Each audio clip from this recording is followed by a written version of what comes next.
Here we have our 2019 Ford Transit 250. It's a high roof, 148-inch wheelbase, and we've converted it from a cargo van into a camper van.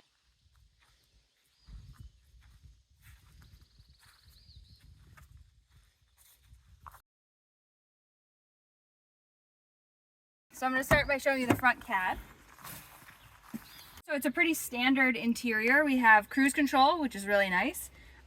We also added a Bluetooth adapter, and it's a charging port as well, so it's got dual USB charging. The visibility of the van is insane. It's so good when you're taking a trip and there's like big mountains or anything like that. You don't have to duck to try to see everything. You can see everything. There's also tons of storage in here, and there is a ridiculous amount of cup holders. It fits basically any cup, any vessel you can think of can fit into these cup holders. There is pockets in the doors, which are really nice for storage, as well as pockets up top for sunglasses and other loose items. We also have a really nice reverse cam, which is a bird's eye view, and it's built right into the rear view mirror.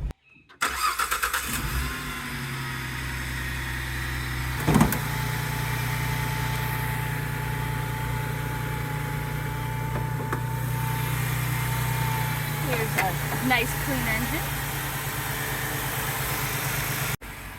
Okay, coming into the home of the van. First thing you'll notice is this table here. It has a little swing latch. You can fold it down and hang out and drink tea or read a book.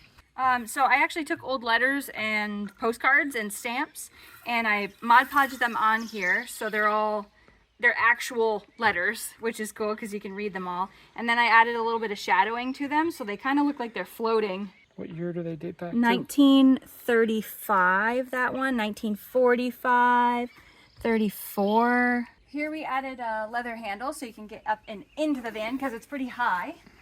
Up here we have a nice big headliner shelf that holds a lot. Cody actually put all of his clothes up here before. And then here we have a curtain, which has a little leather clasp on the side here. You pull it closed, and then it has magnets down the side, so you can actually just magnetize it to the wall here, and then you have full privacy. And it also really does help to keep the heat in the front cab and not back here. And then we've got our window covers for the front, which covers the windshield and the side windows. Goes right down there like that, and then you just put these visors down. And you have the side windows as well. The passenger side actually has a portion that you can un-Velcro, and it's bug net to get a little bit more cross breeze airflow. And it actually has magnets all the way around, so it sticks. These are great if you want to have privacy while still keeping that access to the cab. They're also awesome to keep the heat out. And then two poles here, which are stowed here, but they're for the table when the table is in booth mode. Here we've got two upper cabinets, which lift up with hydraulics. And then you've also got 120 volt plugs inside here, which hook up to the 2000 watt inverter. And this giant stack of books right here is actually hidden storage. Everyone seems to love this. Whenever we open up the doors and stuff, people are like, what is that? It's just giant books. Below the books, we have more storage. This is a drawer which has little dividers that can be removed, and you can kind of shift them around however you like. I made a little compass drawer pull because I had to, and it's kind of got like an old world looking, like old suitcase type of look to it. The next drawer here is a very, very large drawer. We used to keep our pots and pans in here. Currently we have the portable gas stove that stows right in here, which I'll show you later.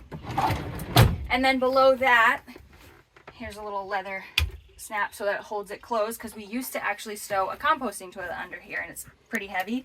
So we have that. Currently, it's a really large storage area for anything miscellaneous. Currently, we have a trash can.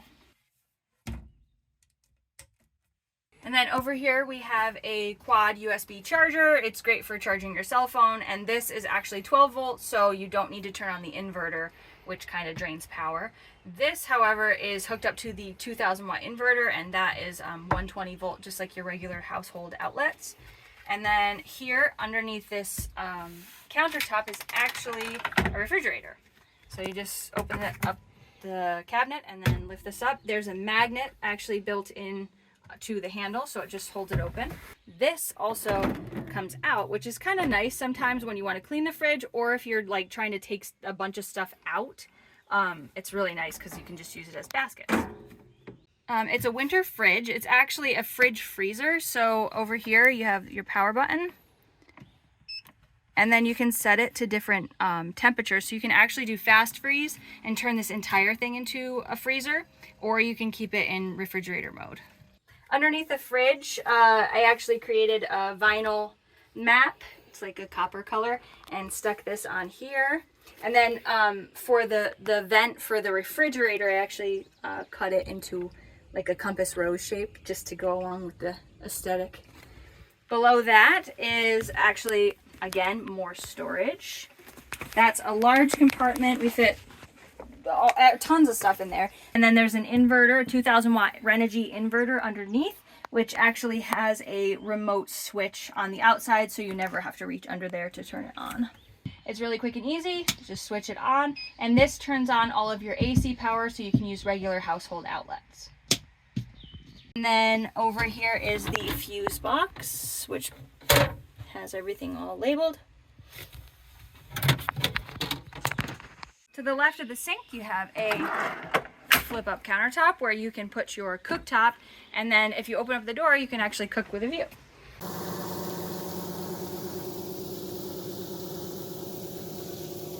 Because space is limited in a van, we decided to go with the portable burner. You use this little attachment here, and you can hook up propane or the butane, which is really nice because if you can't find propane, you can have a different fuel source, or vice versa. You can stow it away. You're not using up valuable counter space. And then you can also take it outside, and you can put it on the flip down table and cook down there as well.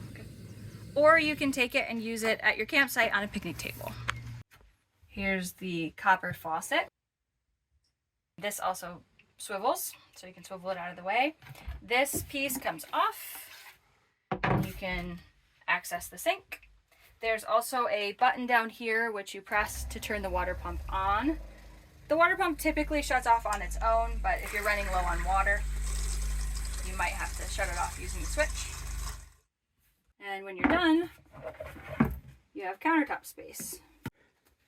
Down here, you can open this up. This is underneath the sink. It also has latches, so it holds really nicely. And then under here we have, this is 12 gallons of fresh water with a quick release valve, so you can just pop this off and swap it to the other one. And then this is 6 gallons of gray water, which can easily be removed by grabbing this hose here, pulling down, and then you can take that out, empty it, pop it back in. For the sink components, we actually used a C-Flow water pump, and then we have a C-Flow accumulator, so it kind of keeps the water a nice even flow instead of spurting. Above the sink, we have open storage. We have a max air fan up here. You can leave it open while you're driving and even when it rains. It has the on-off button, an in-out function, which means that it changes the direction of the fan blades, so you can either pull air out or you can push air in. If you're cooking, it's great for pulling out any smoke or fumes. It's adjustable, so you can up the speed or slow it way down, so it's fairly quiet on the lower setting. And there's a button on it which says hold to set 78 degrees Fahrenheit, which means it has basically a thermostat built in. If you press that, the fan will kick on whenever it senses that it's above 78 degrees. All the walls are thoroughly insulated with spray foam, as well as extra rigid foam that we've placed in certain areas. The ceiling is also insulated, and then we went with the curved roof here just to maximize the height clearance that you have. I can stand on the floor. Again, I'm 5'4". I can stand on the lower floor and have plenty of clearance, but I can also stand up here and almost stand fully upright. We have these 2 lanterns here, which are actually LED and they're battery powered, so you can just charge them. They're really good nightlight. We also have dimmer switches for the front of the van as well as the back, so you can shut off the back lights if somebody's just up front and somebody else is sleeping. It's really nice because you can actually just reach in and turn the lights on right from here. So down here below the bench bed setup, we have a really large drawer. We tried to make it look like an old steamer trunk, kind of like a modern version of it. It has these two latches here, so it holds the drawer closed really well. I don't know if this is good size reference, but here's a really large hat. I was able to fit all of my clothing in here in packing cubes. And the drawer is fully lined with fabric, and then it's hard coat Mod Podge in there, so you can actually wipe out the drawer. So this is the bed when it's in bed mode. It's about in between a king and a queen. We actually use king size blankets to cover the whole width of the bed here. And we've raised the bed up slightly, well, quite a bit actually. So you have the drawer down below, which is storage, and then underneath in the back, you actually have more garage space. You could even keep it in bed mode permanently and utilize all the storage underneath the bed as well. So I'm 5'4", and I mean, I have plenty of room. Cody is 6 feet tall, and he has plenty of room. If you're a little bit taller, you can actually kind of sleep with your feet towards the middle there, but you could comfortably sleep 3, realistically here. And then if you're like 5'10" or under, you can actually sleep this direction. We kind of made a bump out here, so you can take your pillows and go this way with them and sleep. Let's see, here's me, 5'4", my head all the way to the wall. At least I got lots of space. And then coming in from the back, you can actually climb up this way and sleep this direction with the doors open. And drive-ins. This is a really good one for the drive-ins also. This is what the bed looks like with the blankets taken off. So you've got a lot of modularity with these. All the cushions are covered with a thick canvas fabric that's actually spill resistant, and so it's easy to wipe down. But you can also take these, and on the backs of the cushions, they all Velcro close, so you can just pull this apart and you can actually take them off and wash them. And then the smaller components actually Velcro together, so that way they don't slide around while you're sleeping. And then they fit together really, really snug, so that you don't feel any of the cracks when you're sleeping. This is 5-inch memory foam mattress, so it's nice and comfortable and very versatile. And I'll show you all that versatility in a moment. If you remove these cushions here, you can use them as backing. And then take the table out, you actually have like a little U-shaped couch kind of setup with quite a bit of room at the end. Sometimes we'll even make the bed on this end, and then you can still sit here in the booth setup. These cushions are slightly longer than the other ones for a reason. You can use these as backing and swap to the shorter ones. Remove this piece here,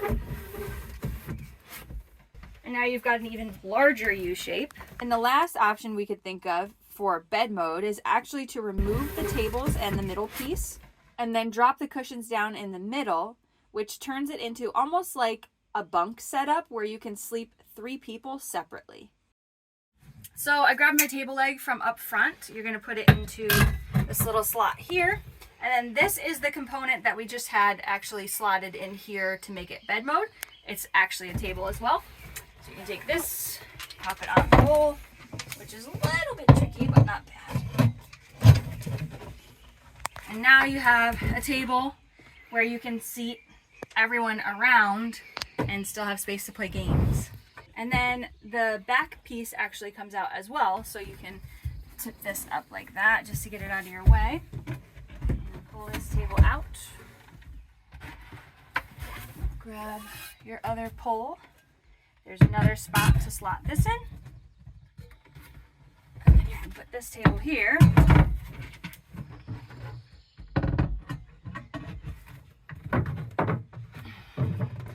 And there's little snaps underneath to snap it together to hold the table together so that you have one large table. And with it in the full table mode, you can fit about 4 people on each side. What's cool about this setup too is you can walk straight through the van from the back, and it's almost like stairs.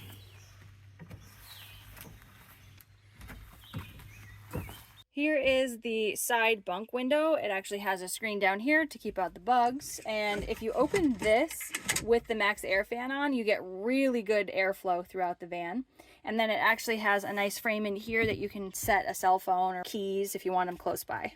Underneath the side bench here, we have lots of storage, both sides here.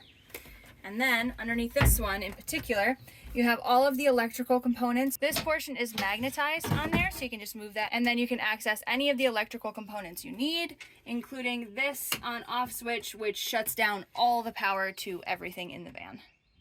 Underneath here, you just grab this and slide this out of the way, and you have access to your batteries. We have one currently, but we're adding a second one. It's a 100 amp hour Renogy AGM battery. And then we've honestly only used the one because we have it hooked up to a battery isolator, and the isolator actually just pulls power from the van when the van is on and charges the battery. And the battery charges so fast with that, we don't even have solar panels because we've never needed them. And one thing to note is that with the battery isolator, this battery will never draw power from the actual van battery unless the car is on. So you'll never have to worry about the car dying because of this house battery. So underneath here is the garage space. It has 1/4 inch rubber down underneath, so if you want to stow wet items, or it keeps things from sliding forward. And it's about 6 feet long underneath in some portions. Here is a really large storage area. We were able to actually fit 2 large full-size bicycles. You just take the front wheels off, and then you slot in the bike frame, and then the wheels you can put in through the top, which actually the whole entire thing opens, which is really nice and convenient for access. And in the back here, we also have a couple hooks that you can utilize to hang large backpacks if you want, or any gear. We have magnetic window covers that I made, and they go up in like 2 seconds. And when you put these in, it's basically a complete blackout. You cannot see in or out. And we have this additional seat, which is a 2-seater. It will fit 2 adults. It's comfortable, very comfortable for 1 adult, and then 2 kids definitely with no problem. It's really simple to take out. You just reach underneath. There's 2 hooks under here, and then you unclip it, tip the seat forward, and then you use another person to grab this. You pull it backwards a little bit, and then you can take it right out. It's pretty simple. And then the track gets covered by this little piece, an extra piece we have. It just slots right in. And then we just cover that up with a rug, and you're good to go.